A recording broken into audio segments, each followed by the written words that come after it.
Buenos días, bienvenidos a esta nueva edición de Indiferente Virreinal del mes de junio. Hoy pues estamos encantados, bienvenidos, estamos encantados de recibir a Ariadna García Brais, que nos visita, está estos días de visita, de estancia en Madrid, y ella es egresada. Tú obtuviste tu licenciatura en la Universidad de Yale en el 89 en literatura comparada y el doctorado más tarde en el 97 en Princeton ya sobre literatura española. Eres especialista en literatura y cultura española moderna, en ese espacio de la temprana modernidad, y has publicado temas interesantísimos, ¿no? Tienes toda una línea de trabajo muy interesante: la relación entre teatro, religión, cultura visual, retórica poética y construcción de autoridad social, apropiación de la poética barroca en la América Latina del siglo XX, concepciones del cuerpo y construcción de género. Es decir, son líneas muy amplias, muy interesantes, que nos interpelan muchísimo, además con una dimensión siempre comparada y un enfoque muy novedoso. Quiero destacar también tu libro de 2011 que publicaste en Penn sobre la Universidad de Pensilvania, sobre Quevedo y la autoridad política en la época de la imprenta. Y bueno, fundamentalmente hoy nos convoca, hoy es el tiempo quizá de hablar de este último libro publicado en Routledge en 2023. Así es. Sobre experiencias del tiempo en la modernidad temprana en un contexto hispánico, ¿no? Entonces, bueno, hoy pues también en este momento, ¿no? que estamos terminando el tiempo lectivo, ¿no? Estamos terminando también ese primer semestre, pues bueno, pues queríamos reunirnos para hablar un poquito pues de este libro, ¿no? Porque hay muchísimos temas de los que planteas que bueno, nos interesan especialmente. Entonces, si te parece, para empezar pues un poco a discurrir, ¿no? en ese laberinto temporal, pues cuéntanos un poco cómo surge, ¿no? Porque tus líneas de trabajo son líneas abarcan preguntas muy nuevas, muy rompedoras. Es una investigación de frontera, ¿no? Porque te planteas preguntas de largo alcance, ¿no? Y además eliges a personajes desde San Agustín, Sor Juana, Santa Teresa, Quevedo, ¿no? O sea, seleccionas muy bien tus campos, ¿no? Y entonces, bueno, ¿de dónde surge esta primera inquietud, ¿no? de este libro? Vamos a hacer el intercambio de micros. Sí. Muchas gracias, Judith. Muchas gracias, Judith, por la introducción generosa. Bueno, de cierta manera ha sido un modo de profundizar desde una nueva óptica en la pregunta: ¿en qué sentido son los siglos XVI y XVII modernos? Muchas veces se tiende a pensar esto desde la óptica de los grandes giros. A saber, estamos en una época, desde luego, de grandes convulsiones impulsadas por eventos transformadores como la colonización en América, con todas las crisis geopolíticas, militares, aún podríamos decir filosóficas, que esto acarrea, el cisma de la Iglesia. Y entonces esto ha llevado a pensar que es una época hiperconsciente de que el presente es diferente del pasado, ¿sí? O sea, la lógica de nuevo de los giros, los grandes giros. En cambio, concentrarme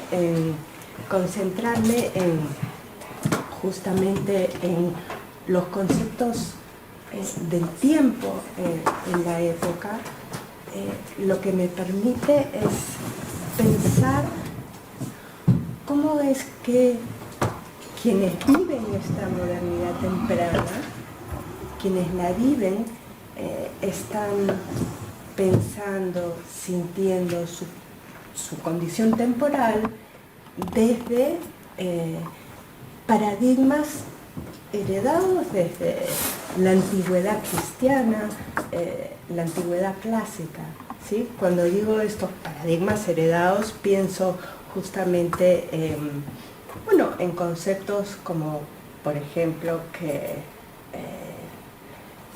el tiempo humano es ontológicamente opuesto a la eternidad divina, o de que la historia humana camina hacia un eventual fin. Sí, estos son paradigmas, ¿cierto?, antiguos, y entonces me ha interesado matizar esta idea de la modernidad, grandes giros, y pensar más bien una suerte de adaptación, ¿sí? Cómo es que estos sujetos, autores de esta modernidad temprana van a retrabajar estos esquemas temporales y crear nuevas formulaciones, ¿sí?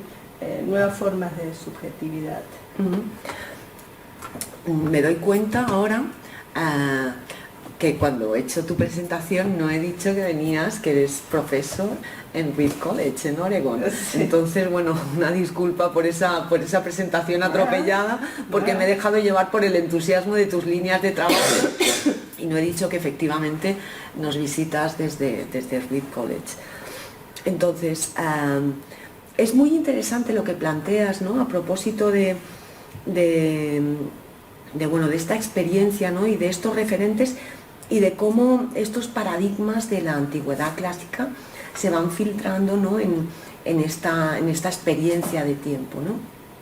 Entonces, uno de los referentes que estudias, ¿no?, en tu trabajo es San Agustín, ¿no? Sí. Y entonces, cuéntanos un poco la línea temporal, por ejemplo, que podemos establecer con San Agustín. Y luego me puede la ansiedad, ¿no? Ese capítulo que trabajas, ¿no?, con Santa Teresa y Sor Juana. Sí. Cuéntanos un poco, pues, de este universo. Sí, a ver si puedo voy a dar una respuesta un poco laberíntica a tu pregunta. Si la pregunta es laberíntica también. Sí.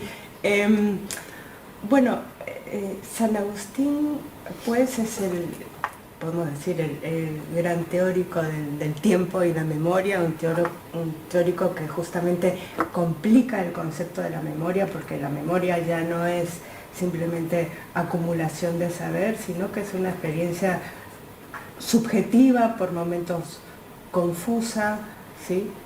Regida por una conciencia de un constante cambio, ¿sí? También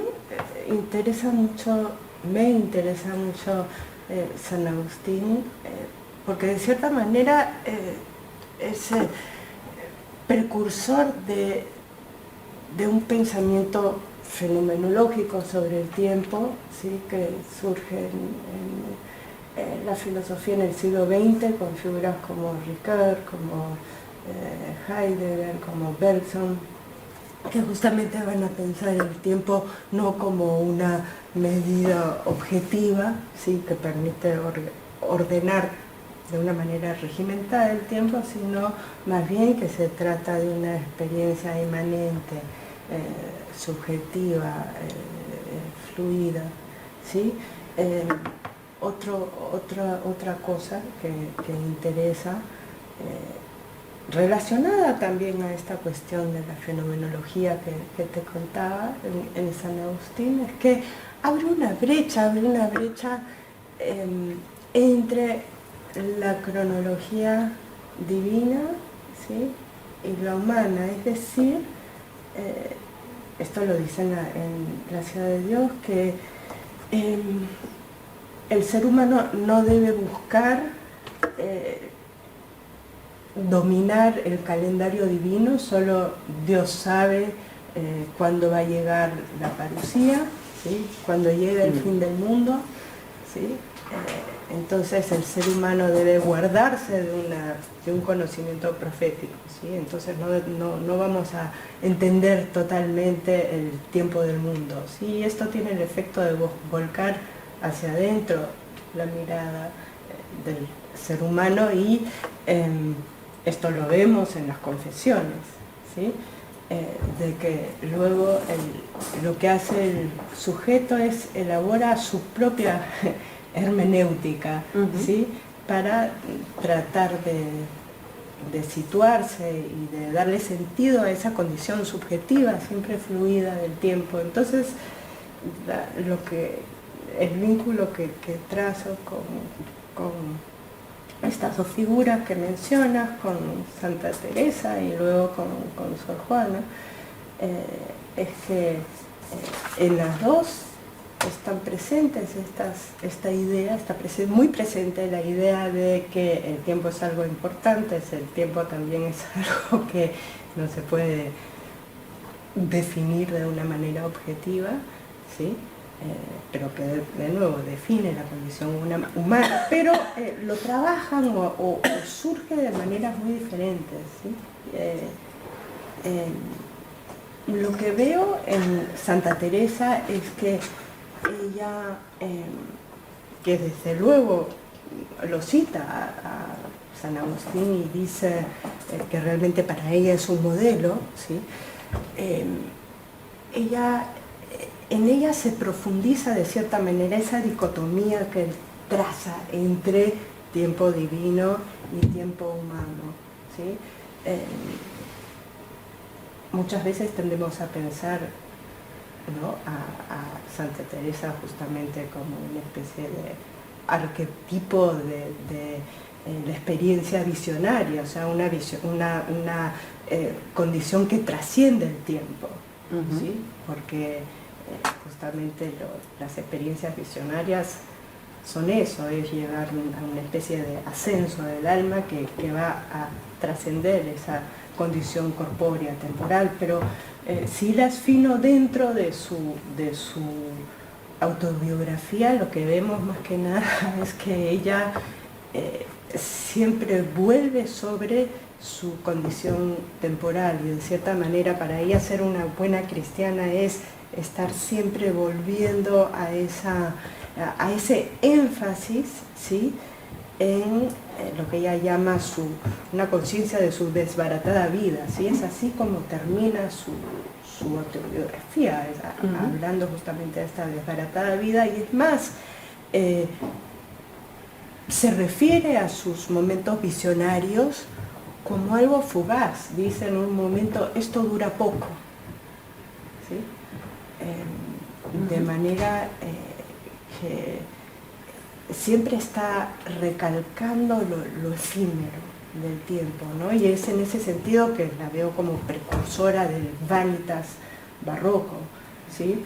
En cambio, en el caso de Sor Juana,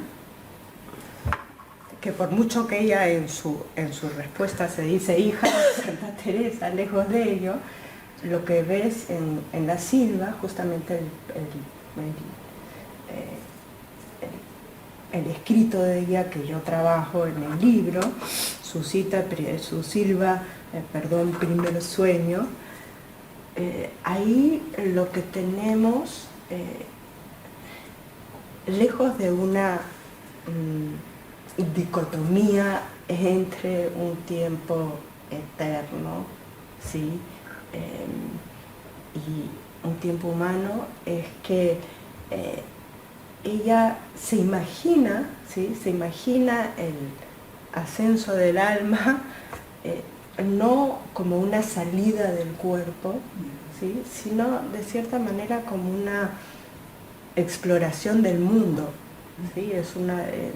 Entonces le da, digamos, un giro novedoso a otras alegorías del sueño, ¿sí?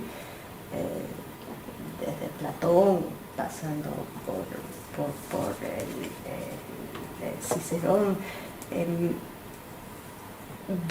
que justamente el sueño es como una manera de pensar un estado que está más allá de la condición temporal. De nuevo, en la Silva de Sor Juana lo que tienes es una especie de goce de la condición fluida, temporal, corporal, ¿sí?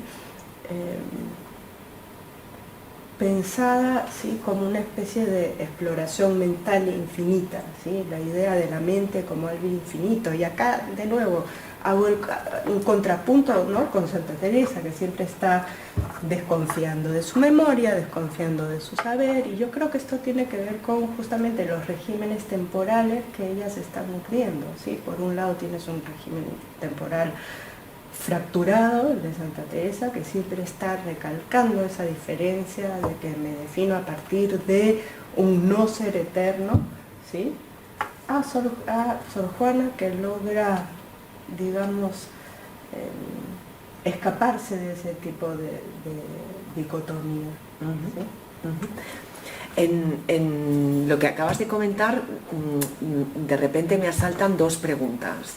Una que tiene que ver con el cuerpo, ¿no? Porque yo creo que tal como lo has, tal como me ha parecido entender, ¿no?, en Sor Juana ese fluir, ¿no?, pues le permite como trascender esa realidad de cuerpo, ¿no?, que también es una de las líneas que trabajas, ¿no? Sí. Eso por un lado. Y luego también inevitablemente el tiempo está anclado a un espacio, ¿no? Sí. Podemos pensar en un cuerpo cuando hablamos de este universo femenino, pero también me interesa mucho tu visión, no, tu forma de entender, ¿no? Una comparación transatlántica. Sí, claro, lo hablábamos al principio con Santa Teresa y Sor Juana, pero tú después ahora desde esta posición, ¿no?, que has podido pues planear, ¿no?, con todo este universo, ¿tú ves alguna diferencia o qué diferencias ves en un contexto transatlántico? Y luego también me interesa mucho que nos cuentes un poquito más sobre estas visiones de cuerpo en el tiempo, ¿no? Sí. Bueno, una manera de responder la pregunta, y luego tú me dices, si no la respondí, le doy otra vuelta. Ya que estábamos, digamos, en Sor Juana y Santa Teresa, creo que ahí ciertamente tienes dos concepciones corporales muy diferentes, ¿sí? Porque yo creo que en el caso de Santa Teresa, ella se modela mucho a partir de su devoción a un Cristo sufriente, ¿sí? Ella dice mucho, yo quisiera estar sufriendo, ¿sí? Es más, en un momento dice, yo quisiera estar sufriendo hasta el fin del mundo, algo así, ¿sí? Entonces, de cierta manera, ese régimen temporal que ella construye también es un régimen temporal basado en el sufrimiento, ¿sí?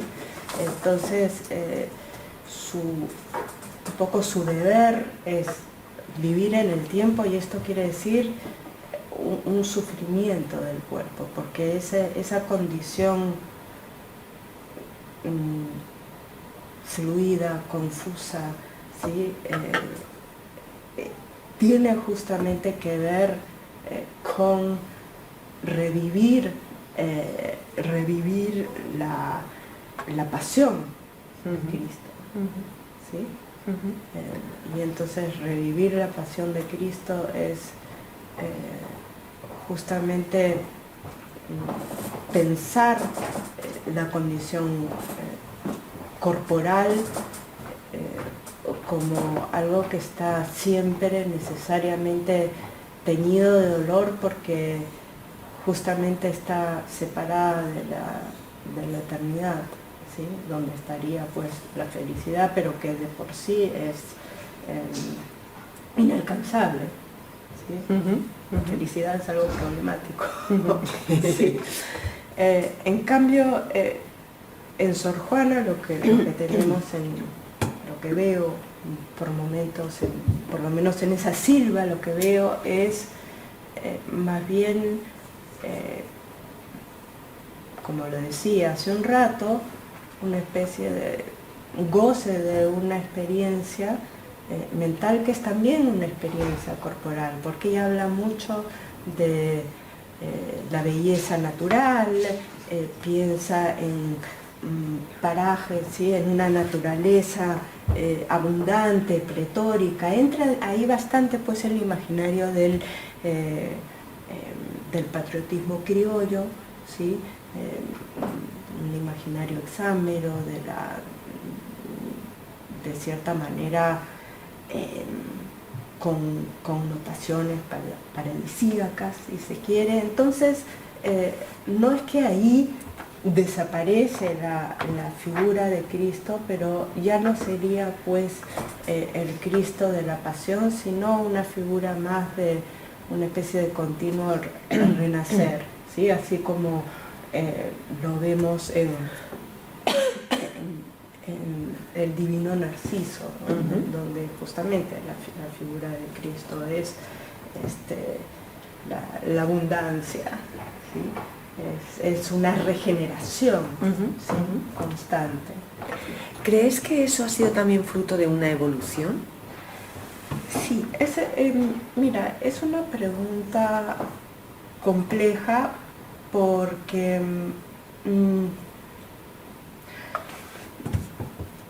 lo que yo trato de hacer acá es justamente no trazar una línea o no sugerir que hay una línea de progreso, ¿sí? Porque, bueno, contemporáneos con Sor Juana sigue habiendo pensamiento escatológico, sigue habiendo todo un culto a la pasión, justamente. Así que muchas veces cuando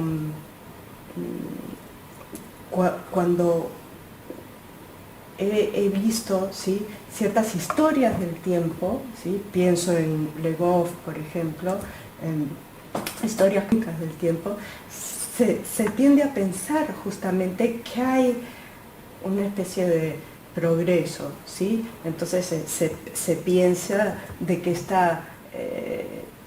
que la modernidad es una suerte de emergencia de un sujeto secular, ¿sí? Y entonces, pero yo creo que cuando te focalizas en las concepciones del tiempo, esta especie de reciclar antiguos paradigmas, lo que ves es no tanto una trayectoria tajantemente lineal, sino diferentes formas de retrabajar estos paradigmas. Entonces en Sor Juana, como te decía, sigue estando presente un paradigma cristológico, pero adquiere nuevos sentidos, ¿ya? O sea que eso en cuanto a complicar la idea de que aquí hay un progreso, ¿sí? Pero si se puede responder a la pregunta desde otro ángulo, supongo que se la podría poner a Sor Juana en diálogo con la revolución científica, ¿sí? Con una emergencia de un pensamiento científico, empírico, de observar los fenómenos naturales. Ciertamente esto aparece ahí en Sor Juana, ¿sí? O sea que uno la podría poner dentro de un zeitgeist moderno, ¿sí? Pero creo que es importante no homogenizar la modernidad, ¿no? Es decir, de que la modernidad encierra en sí diferentes regímenes temporales. Precisamente por eso no es tan importante establecer esas genealogías, ¿no? Porque es un mosaico son muchas capas, ¿no? Sí. Y muchos referentes los Sí. que de algún modo confluyen. Pero hay ahí también, pensando, ¿no?, en todo lo que sugiere tu lectura, hablas también de de qué papel tiene la cultura visual dentro de toda esta configuración, ¿no? Podríamos decir, y luego pues me gustaría también que nos contaras un poco más de esta perspectiva transatlántica, ¿no? Porque pues cómo lo ves ¿no? Sí. Bueno, la cultura visual es algo importantísimo, ¿sí? Medular ciertamente dentro de todo el pensamiento, práctica confesional cristiana, cosa como lo dicen los mismos, bueno, lo ves en los cánones de la Contrarreforma, de que las imágenes son una manera fundamental de evangelizar, porque siembran en las conciencias de los fieles toda una especie de palacio de la memoria religioso, implantan estas imágenes sacras para que justamente van a moldear las sensibilidades de los fieles, ¿no? Sin embargo, lo que tú ves es una manera muy diversa, según el autor, de hacer uso de estas imágenes, ¿no? Pensar justamente la diferencia entre cómo aparecen las imágenes en San Ignacio, ¿sí? que piensa un sistema de visualización de la imagen de Cristo que permite que esta imagen dure dentro de la mente de los practicantes y que se mezcle con su vida cotidiana, temporal. En cambio, muy diferente esto de lo que vemos en Santa Teresa, que muchas veces tiene una relación de cierta manera conflictiva con las imágenes, ¿sí? Que son para ella un asidero, por un lado, de educación de su memoria, una manera de colocarse dentro de una historia institucional de la Iglesia, cosa que le importa mucho, ¿sí? Pero a la vez siempre ese afán de trascender las imágenes, ¿sí? El telos está más allá, ¿sí? En cambio, en alguien como Sor Juana, la visualidad es algo muy importante dentro de su esquema epistemológico, ¿cierto? Ahí de nuevo vemos, hay todo un palacio de la memoria, si se quiere, porque traduce en imágenes todo un mosaico, para usar esa palabra tan apropiada que tú has empleado, un mosaico de saberes, ¿sí? De saberes aristotélicos, de saberes escolásticos, clásicos. Así que,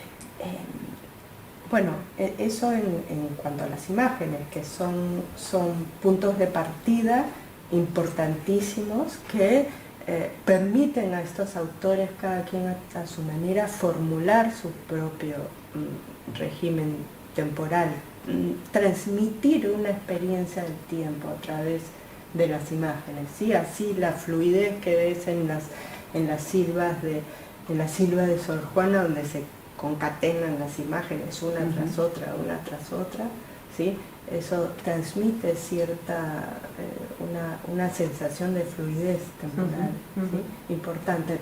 Ahora, después, había una segunda pregunta que me haces sobre el contexto transatlántico. Sí, tú ves, ¿no?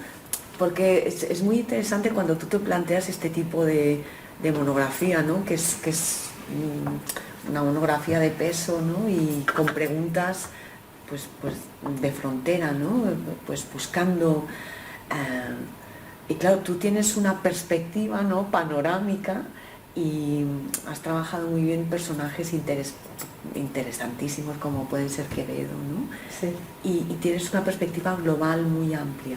Entonces, tú sientes, ves o intuyes o hueles o que ahí podemos hablar de distintas experiencias del tiempo en un contexto transatlántico.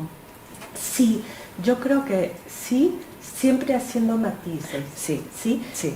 Es decir, de que, bueno, para ejemplificar de una manera concreta, podría decir uno de que en el barroco español, por ejemplo, prima bastante la temporalidad del vanitas. Aquí pienso pues en todas esas pinturas donde el tiempo aparece alegorizado, desde la calavera, la vela, la hoz, un tiempo destructivo, ¿sí? Un tiempo radicalmente fugaz que aniquila, ¿sí?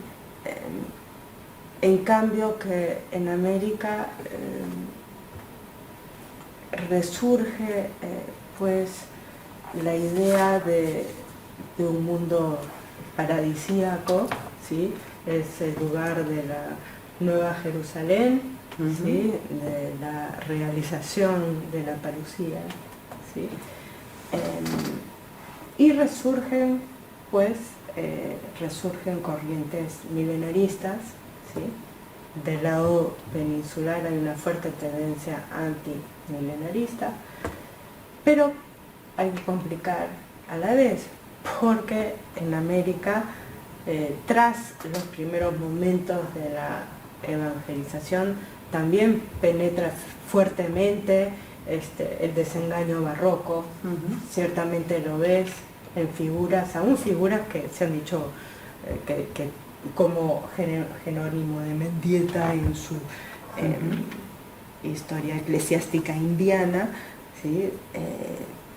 Donde hay una retórica profética, se podría decir, pero donde hay un fuerte énfasis en el desengaño, porque en el sentido uno ve esto en el modo en que este autor se esfuerza por decir que la Iglesia se tiene que adaptar a un mundo ya histórico, sí. donde ya América no es más digamos, la antesala de la Nueva Jerusalén, ¿sí? Ya no es un espacio fuera de la historia, sino es un espacio librado a la decadencia, ¿sí? Entonces,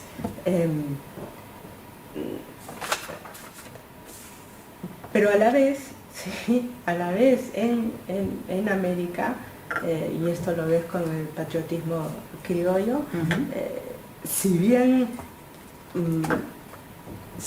diverge del celo, del fervor milenarista de los primeros momentos de la evangelización, en figuras tales como Sor Juana, tales como Carlos Sigüenza y Góngora, ahí sigues descelando pues, se sigue discerniendo huellas, ¿sí? de estos paisajes hexámeros, por ejemplo en el Paraíso Occidental, ¿sí? Bueno, pensemos en el título, el Paraíso Occidental, donde él hace una crónica, ¿sí? De la fundación del convento de Jesús María, y justamente se conceptualiza, ¿sí? La temporalidad donde él coloca la fundación de este convento, ¿sí? Es una temporalidad legendaria. Piensa a las monjas como, o las expresa como flores de este, ¿sí? de este nuevo jardín, lejos de simplemente anexarse a una temporalidad de la Iglesia española, ¿sí? Lo que él hace es que, digamos, mueve el eje de la iglesia al nuevo mundo, ¿sí? El paraíso ya no está en el viejo mundo, sino en el nuevo mundo, ¿sí? Donde hay estas nuevas flores, ¿sí? Entonces, por mucho que él diga respetar, digamos, diga respetar todos los cánones de la iglesia, y que diga que finalmente es un convento sembrado por la mano de los reyes, etcétera. En muchos sentidos está claramente queriendo crear una historia propia y una temporalidad propia americana, ¿sí? Para justamente,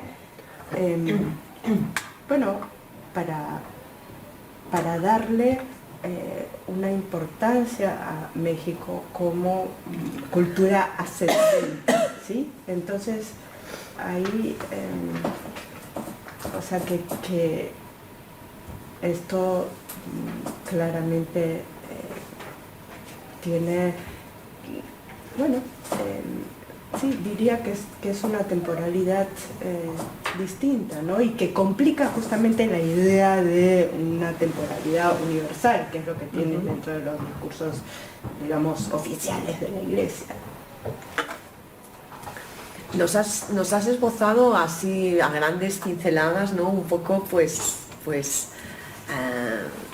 los anclajes, ¿no? Y los personajes, ¿no? de reflexión de este libro. Pero yendo un poco a la cocina, ¿no? Sí. ¿Cómo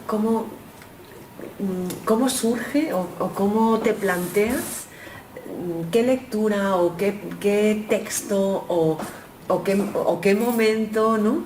te hace a ti plantearte una monografía de este tipo, una reflexión sobre esta experiencia del tiempo en este contexto tan amplio y en este momento tan interesante, ¿no? ¿Hay algo que nos... O sea, ¿cómo surge? Bueno, es una pregunta complicada porque pide que uno haga su propia como genealogía intelectual. Bueno, trato. Bueno, como estudiosa del barroco, de cierta manera, siempre he tenido muy presente el tiempo, volviendo justamente a esos cuadros que te evocaba hace poco. Originalmente pensaba yo siempre el tiempo barroco justamente desde este desengaño, ¿sí? Entonces mi idea fue tratar de profundizar un poco más en eso, entenderlo desde una filosofía del tiempo, ¿sí?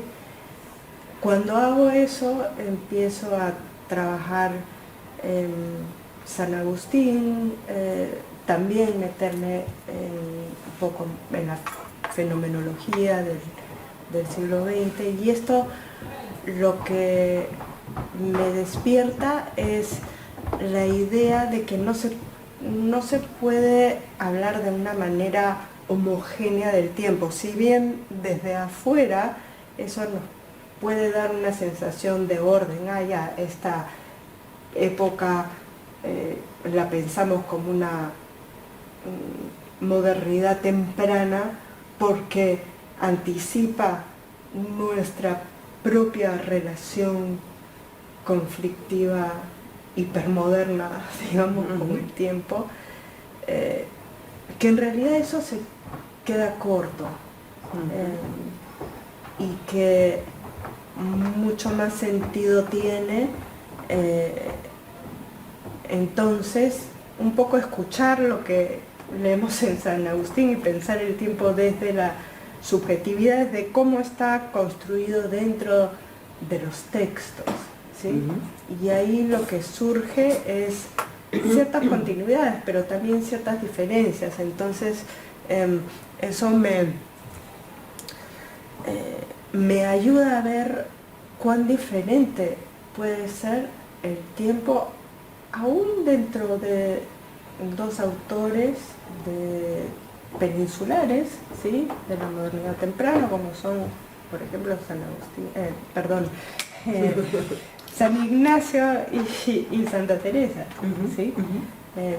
Entonces es un poco el afán de entender las concepciones del tiempo,